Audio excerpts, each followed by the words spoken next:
You say yes when you mean no. You apologize when you did nothing wrong. You make yourself smaller so other people feel comfortable, and everyone around you calls you kind, the nicest person they know. So selfless, so giving. But here's what no one says out loud. What if it's not kindness? What if it's fear? Fear of what happens if you say no. Fear of what people will think if you disagree. Fear of being too much, or not enough, or simply unwanted. What if everything you've called a personality trait is actually a survival strategy? Stay with me, because this changes everything. There is a difference between kindness and fear, and most people have never been shown what it is. Real kindness is a choice. You help because you genuinely want to. You give because it fills you up. You show up because you care, not because you're terrified of what happens if you don't. Fear-based niceness is different. You help because saying no feels dangerous. You give because withholding feels selfish. You show up because disappearing feels like abandonment. The behavior looks identical from the outside, but inside, one feels like freedom and one feels like a cage. Here's how you know which one you're living in. When you do something kind for someone and they don't acknowledge it, how do you feel? If the answer is relieved, that's kindness. If the answer is anxious,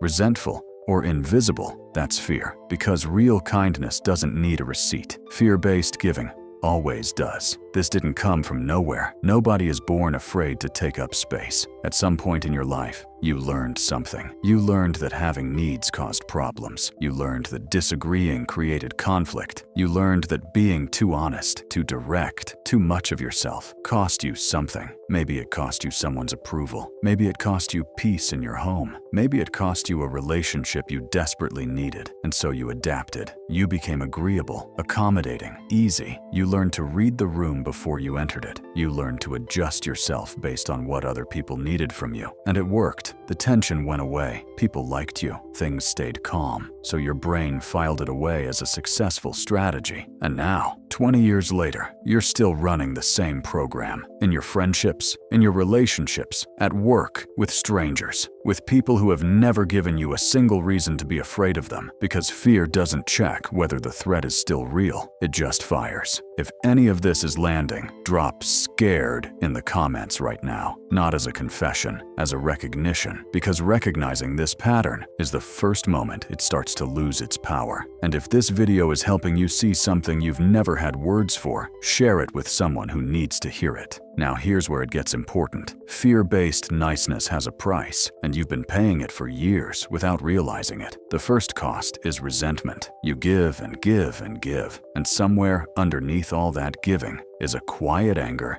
you don't feel like you're allowed to have. Because how can you be resentful? You chose to help. No one forced you. But that's the trap. You didn't choose freely. You chose from fear, and choices made from fear always leave a residue. The second cost is invisibility. When you spend your entire life performing a version of yourself that is acceptable to everyone else, the real you becomes a stranger. You don't know what you actually want. You don't know what you actually think. You've spent so long curating yourself for other people's comfort that you've lost track of your own. The third cost is the people you attract. Here's the uncomfortable truth. When you never say no, when you have no visible limits, when you make yourself endlessly available, you become a target. Not for everyone, but for the people who are looking for exactly that. People who need someone who won't push back. People who need someone who will absorb everything. People who need a mirror, not a person. And you keep wondering why these people find you. They find you because you've been broadcasting a signal. The signal says, "I will never ask for too much." And certain people hear that signal very clearly. Here is the simplest test I know. Think of one person in your life right now. Someone you do a lot for. Someone you show up for consistently. Now ask yourself this. If you stopped doing those things, would this relationship survive? Not would they be upset. Not would there be conflict. Would it survive? If the honest answer is no, then the relationship is not built on connection. It's built on your compliance, and you've been working so hard to maintain it that you've mistaken the effort for love. Here's the second question. When was the last time you said no to this person? And when you imagine saying no right now, what do you feel in your body? If the answer is fear, that fear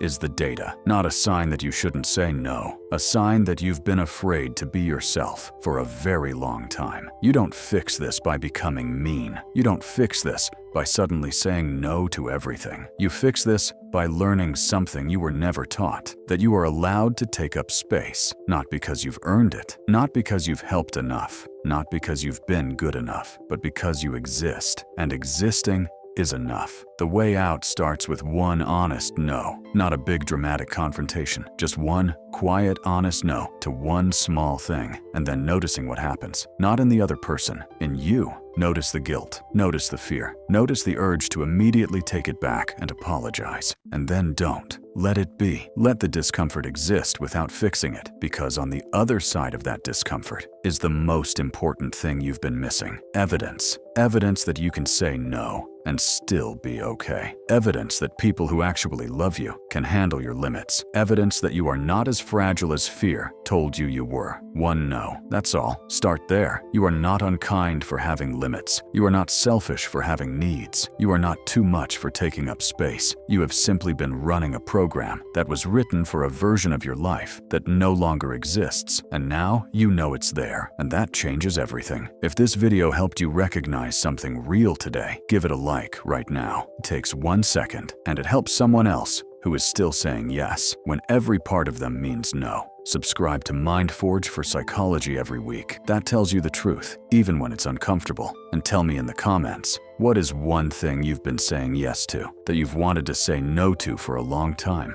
You don't have to name names. Just tell me what it is. I read every single one. See you in the next one.